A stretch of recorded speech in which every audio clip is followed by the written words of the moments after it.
welcome to another edition of my Become Unstoppable series, Thailand special. And I've got a lovely guest for you today. Would you like to introduce yourself, my darling? Sure, Judy. Yes, I am Matthew Jeffrey, and I do professional speaking, motivational, inspirational speaking, and coaching for men and women coming out of divorce. Lovely. So that's great. So before we get into talking about anything we're going to be talking about, I need to ask you my very special question before I forget, which is, what does being unstoppable mean to you? We've been here before, but not in a different location. So unstoppable, definitely. I mean, we talk about this when we get together, don't we? Because it's such a major thing for your business. And for me personally, it would definitely be about having the self-belief, the self-confidence. I'm a big believer in belief, plan and action. So I would say that's definitely what Unstoppable is. It's about having a plan, believing in yourself and the plan, and taking action, because no one's going to do it for you. No, that's a very good point, isn't it? It's we only get one crack at this. Yeah. And we can't rely on other people to do everything for us. No. If we want to live our best lives, then we are the ones that have to make that decision that we're going to push through whatever it is we need to push through and get whatever help we need to get through it. Yeah. So, as Matt said, we met, well, he didn't actually say this, but this is where we're leading to. No. We actually met this time last year in our first business retreat, didn't we? In Thailand. In Thailand. Yeah. And we built a bond, and we've seen each other since at home. Yeah. And obviously we're here again, so that's been great, getting the band back together again, hasn't it, as we like to say. But where do you think you are now in comparison to where you were this time last year? That's a great question. And yeah, there's definitely been a lot of progress, and to think it's only been 12 months. You know, we talk pretty regularly, and like Julie said, we just really bonded as well, so we're very open with each other and supportive, and I've definitely seen my confidence has grown, my understanding of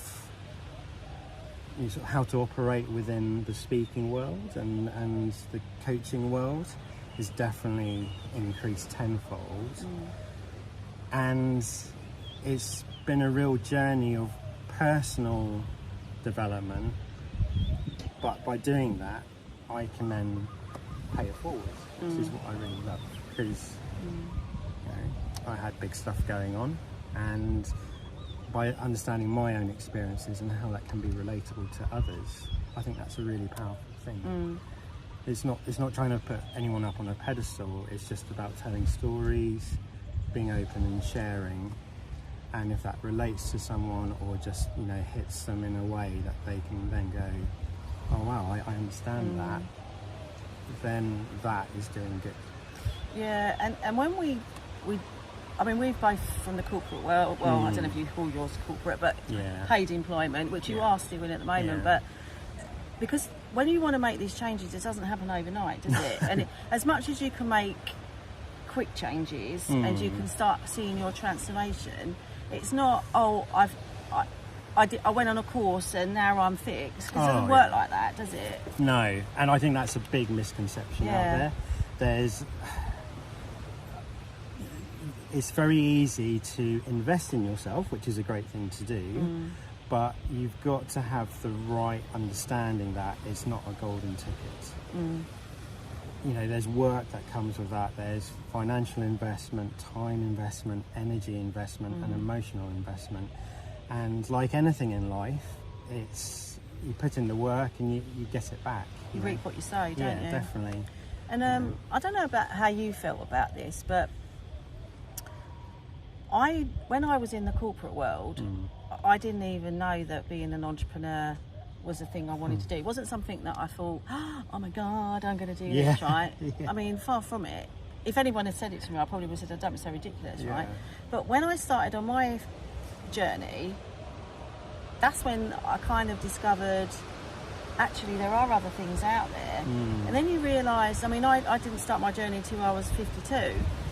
And it's like, we don't have regrets in life, but my only regret would be that I hadn't started doing this a long time before. Yeah. Because if you can start really understanding how your mind works and the power of your mind, right? And the importance of really like uncovering the limiting beliefs, releasing those, changing those into positive ones, but also releasing the feelings and emotions that we have trapped in our bodies, then you can start your unstoppable journey much, much quicker. Yes. And then you're younger and you can go and live your dreams, can't you? Yeah. Well, we're very similar in that respect, because I was 49 when I came across this world, you know, through circumstances where I identified I needed to make some changes, and I wanted to make some changes as well. I was very comfortable, and like yourself, you know, full-time employment, career, you know, all the trappings that go with that. But sometimes it's not what you need, and also not necessarily what you deserve. You deserve more. I've really become a believer of no one should, you know, say no to someone else's dreams. And I think in society there is a lot of judgment, and personally for me, changing elements of my social circle and professional circle was a huge step change in a positive way.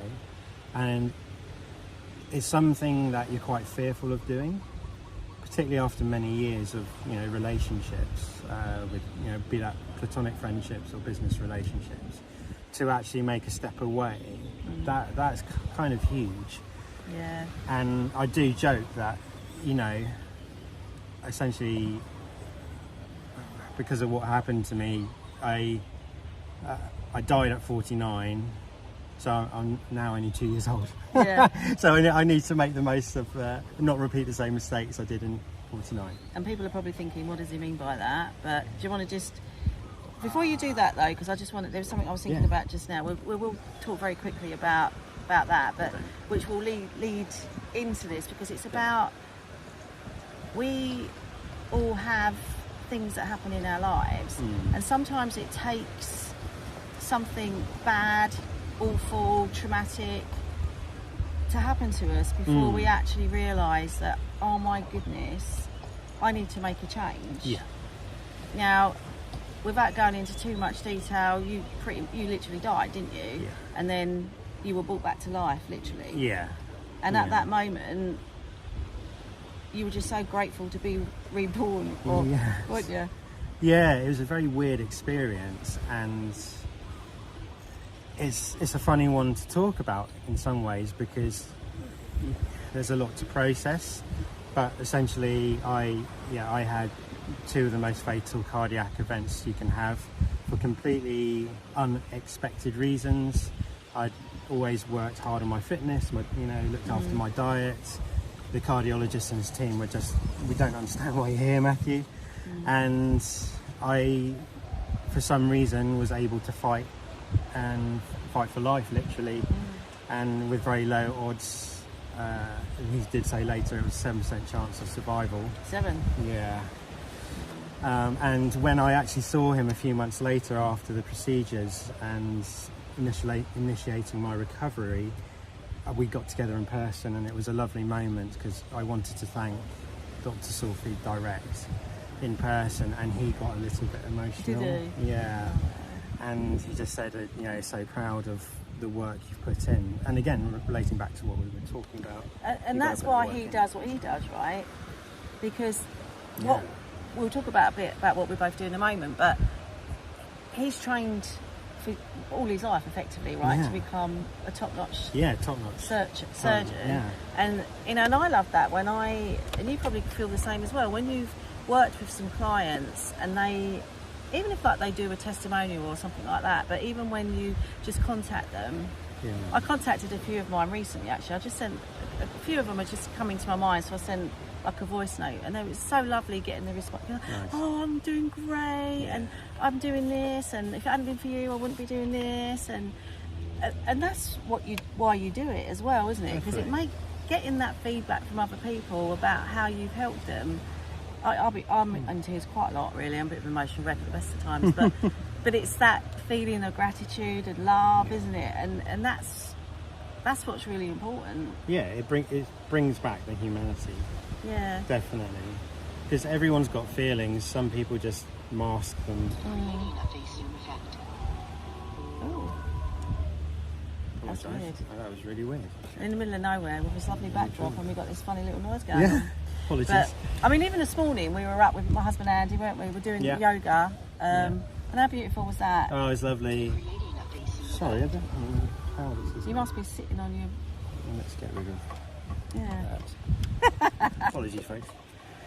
Yes, no, that was lovely. Looking out over the ocean, early morning. Just 8 of us, I think it was. Yeah. Real mix of people, and yeah. And you kind of almost have to pinch yourself that we're actually sitting doing this in Thailand, don't we? And I, like I said, I'd never even... When I was at working before, it was very much, I was always on the go. I never really stopped. At home, it was like, come on, we've got to get this done, we've got to... And now we're like, should we just get up and do yoga this morning? What should we do? We're going to go see the elephants later. And it's just the fact that, I don't know about you, but I just feel so grateful to be alive. I feel so grateful to be surrounded by such beautiful people. Definitely. And to be in this fantastic location. And my life's completely different. Yeah, as a result. Much more fulfilled. Don't get me wrong, I'm not trying to sugarcoat it. It's bloody hard work sometimes, and I need to reduce the hours that I'm working and stuff like that. But because I'm building my own business, you need to do that groundwork to start. But also because I'm going through my own transformational journey, I keep tweaking things as I'm going, right? Because it's like it has to realign. And my niche, when I work with my clients, I want to work with people who I can resonate with, right? And that's going to be people that are maybe feeling overwhelmed, anxious, lacking in confidence, probably stressed, but let's be honest. But, you know, we can talk about that in a moment. But because I think we throw the word stress around, but I don't know if, and people will say I'm stressed, but I'm not sure whether they ever really want to admit that they're stressed. But whether you do or you don't, it doesn't matter. You just need to start looking at what's going on for you. Like, are you not sleeping? Are you laying awake at night because your head doesn't want to stop? You're too busy being busy. You haven't got time to do anything, right? Maybe you're starting to feel a bit sicker. Maybe you've got more ailments than you've ever had before. Maybe you've got high blood pressure, heart condition, autoimmune disease, skin condition. All of this stuff, right, is where we're not looking after ourselves. And when I work with my clients, it's about really going back to basics and really focusing on stopping, take some time out, let's do a little bit of breathing. I mean, even in the yoga, she was really saying about the breathing as well, wasn't she? And I did an interview with her as well, and I said, what's your top tip? And she said, it's about stopping and breathing.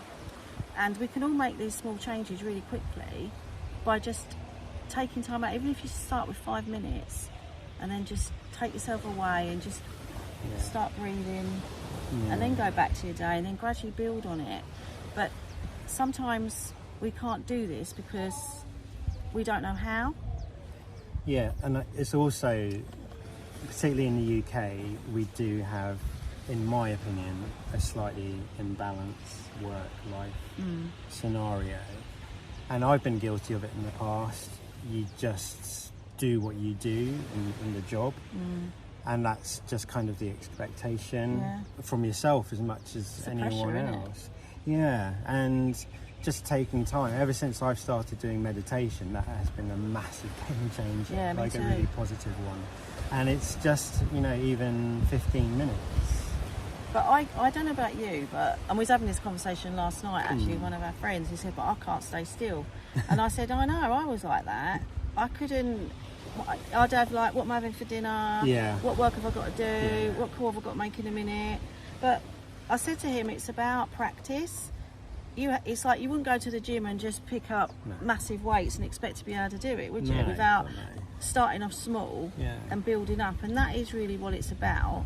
And not having too many high expectations. It is fine for thoughts to come in, but you need to acknowledge which ones they are. So if it is, oh my God, what am I having for dinner? You just say, right, this is my time now, we'll talk about that later, and let it go, right? But if you're in that calm, present state and you're like, okay, I've just realised that I need to go and make that call to that person today because that's what my intuition's telling me. Or when you sit down to that meditation, you can set an intention, can't you? Right, by the time I finish this meditation, I want an answer to this question, like, what's my most highest priority to do today? And then you can listen to your heart and your intuitions. We do too much of listening to our ego and our mind, but we need to tap into our body now and start really understanding what we really need. Well, as cliche as it is, time is precious. Yeah. And, you know, I hear people say, I don't know where time's going, you know, there's not enough hours in the day. And it's a crazy thing, isn't it? Because there's still 24 hours in the day. But it seems like our lives are exactly that, Julie, a lot more precious. And it's almost like that people just do not have that separation through the day anymore. So it feels like the days get shorter. And it is hard, but you know, one of my personal routines I need to do for my physical health, you know, constantly, is a workout routine, a very specific, and it's just building that into the daily routine. And that can be hard sometimes, but you just have to make it work. And the time is there, it's just about allocating it in the right way. And personally, I really enjoy exercising first thing in the morning. It just sets me up. It just, you know, gets me body and head in the right space. Yeah, same. I get up and do mine in the morning, and then I do my meditation, and then you haven't got to worry then whether you have run out of time, because if you start leaving it till later, sometimes later comes and you just can't be asked. Yeah, that's when the excuses kick in. And definitely. Discipline, bit of commitment. I mean, not to say you can't do more later, but I think, we just, it's not our fault because it's a habit, right? We've got these habits and routines. A routine's a habit. Yeah. Not going to the gym's a habit. Not going and doing exercise is a habit. Not eating right is a habit. And we created that habit, so it does mean we can change it. But it doesn't come easy. No. Because it's inbred in us. It's like when you was a child and you learnt to tie your shoelaces, right? When you first started doing it, it's like, oh, it's really difficult. Now you can do it, talk, do about 6 different things all at once, right? Yeah. Because it's in our subconscious now, and it's just programmed. And all these bad habits are just programs.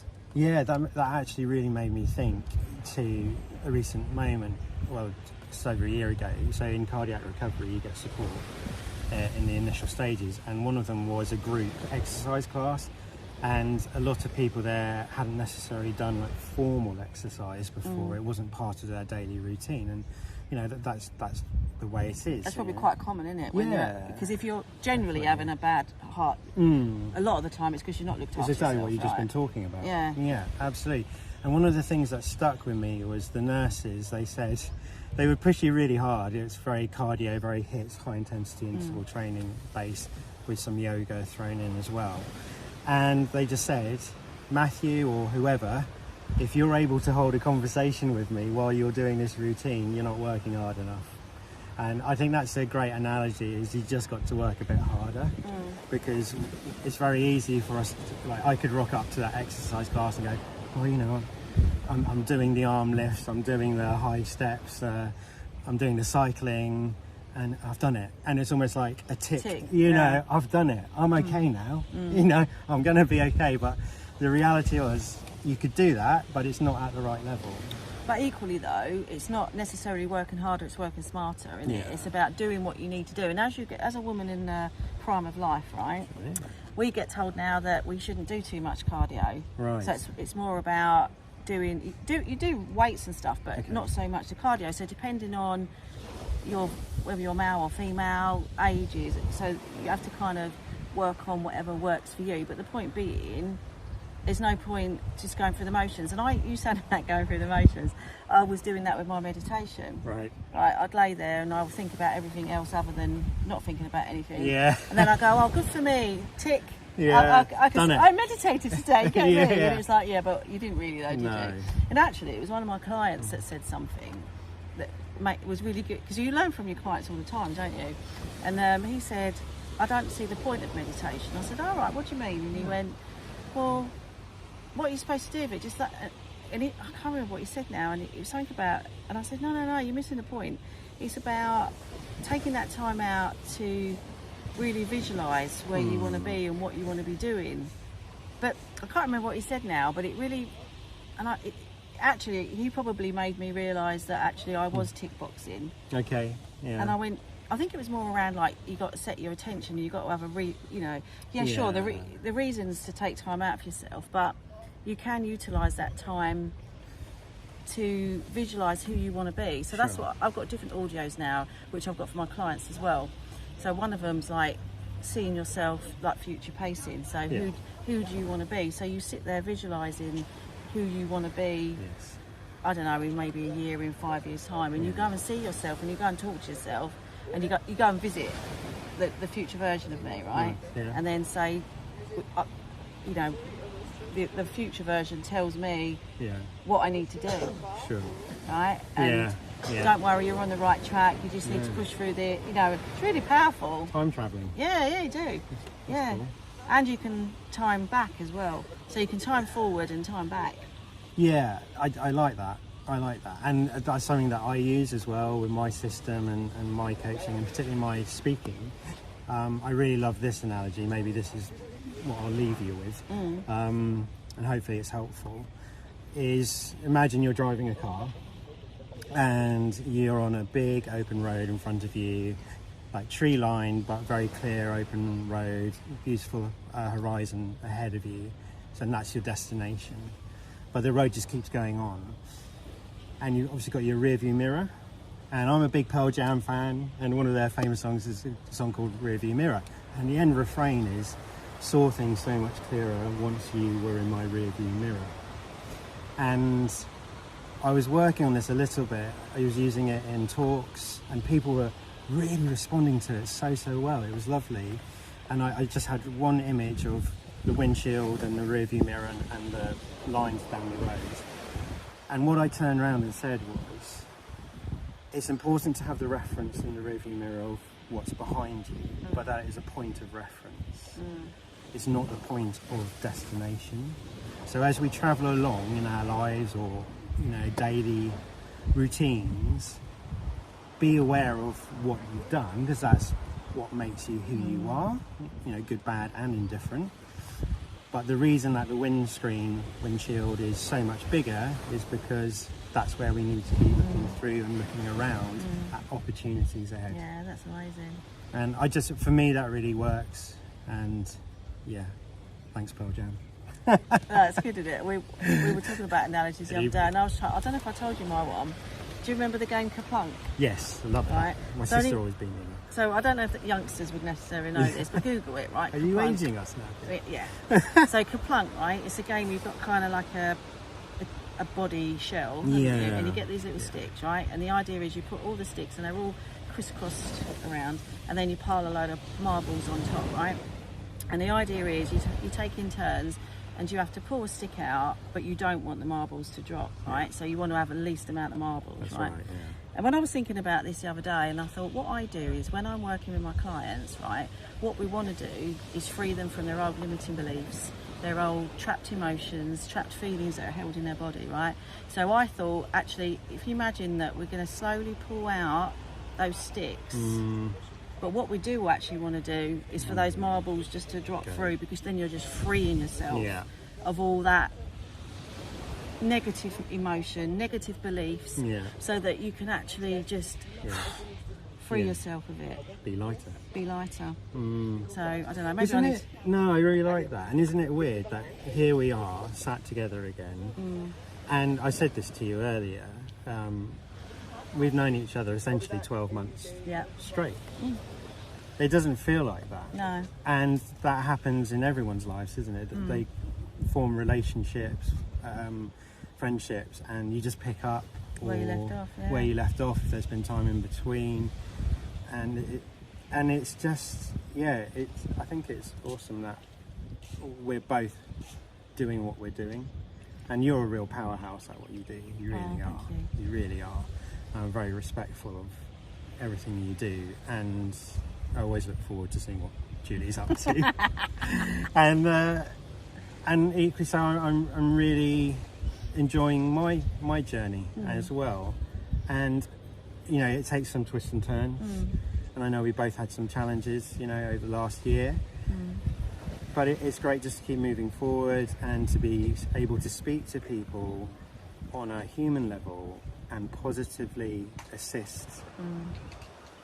Guide might be too strong a word, but coaching, you know, there's a lot of these buzzwords around. Yeah, it's about being around you like-minded people as well, isn't it? Like, so that you're not going to get on with everybody, but most people that are either like on the retreat or working in the business coaching world that we're in are like-minded in the sense that they're business owners and they've all got that same destination. And the same in my therapy training groups. I love them too because we're all therapists, we all support each other, and you know, obviously I've got my friends from different parts of my life, but you go to that group whatever you need, don't you? Yeah.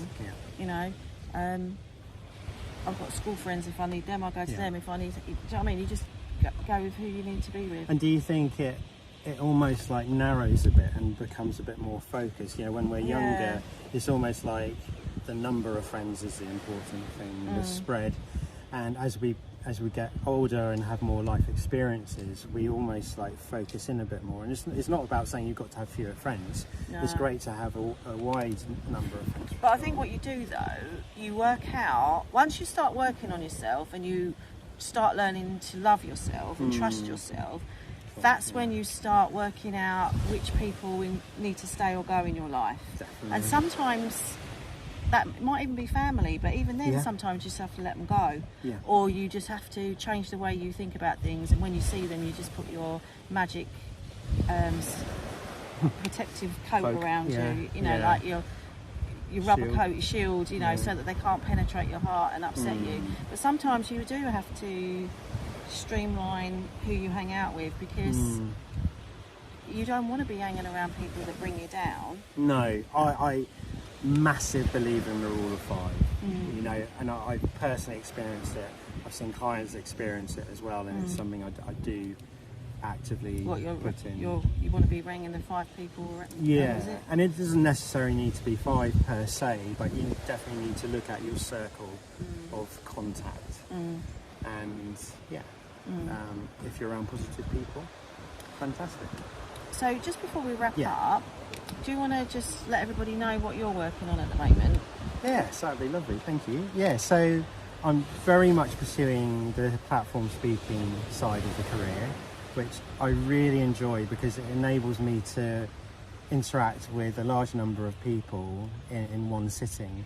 And you just, in that kind of audience, you get such a spread of people, men and women, and you can really engage with them. I come from a musical band background as well, and a snowboarding background, so I've been very used to interacting with people on a sort of close basis, guiding them, and also, you know, entertaining and, you know, giving the crowd what they need and want. So that's been great. And then I've got my coaching program, Fulfilled Warriors for male divorcees and Fulfilled Empress for female divorcees. And they're very, very similar, but the reason they're separated out is we felt that was the best way of approach at this point in time. But, you know, there will be times when crossovers at retreats or social events that are put on. And it's all like, the more you do it, the more you'll evolve, won't you? It's like you'll try things, some will work, some won't work. And then, but it is evolved process, all of it is, isn't it? Yeah, it's never perfect at this point. No, because you learn from your clients as well. It's about understanding what our clients want. So my business is, it's evolving all the time, because I'll come up with an idea and then it'll be, I listen to my clients and they go, oh, but wouldn't it be good to have that? And that's when you start making changes. Definitely. So thanks, darling, for coming on. Oh, likewise. And for those that don't know me, I'm Julie Fitzpatrick from Millieside Therapy and Coaching, and I support business owners, professionals who are feeling stressed, lacking in confidence, and really want to boost who they really truly want to be and find their purpose and passion. so that they can become unstoppable. Rock star. So you. So in a former life was.